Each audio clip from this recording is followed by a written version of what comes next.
El riu Tenes, al seu pas per Bigues i Riells, solia tenir una amplada de 15 metres. El 10 d'octubre de 1994, el riu va arribar a tenir 500 metres d'amplada.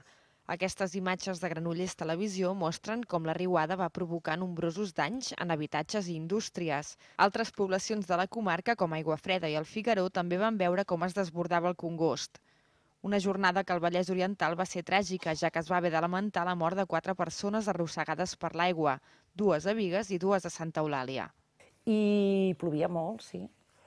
I vaig veure els meus companys que marxaven corrents i jo estava parlant per telèfon i quan em vaig girar vaig veure que si la riera la teníem enfront, per l'esquena, el que és tot el sostre estava ple d'aigua.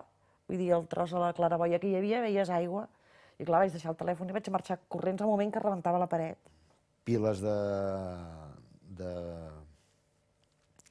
terres abonades d'una empresa que hi ha darrere la granja de vedells, els vedells a sobre les piles de terra abonada, i com les piles anaven girant per la pressió de l'aigua, i marxaven piles i vedells tot riera avall, que impressiona molt, perquè...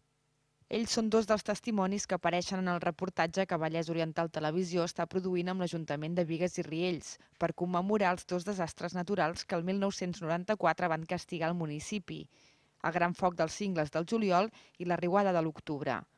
S'estrenarà el 24 d'octubre coincidint amb la inauguració d'una exposició que es farà al Centre Cívic El Rieral i que recollirà imatges com aquestes.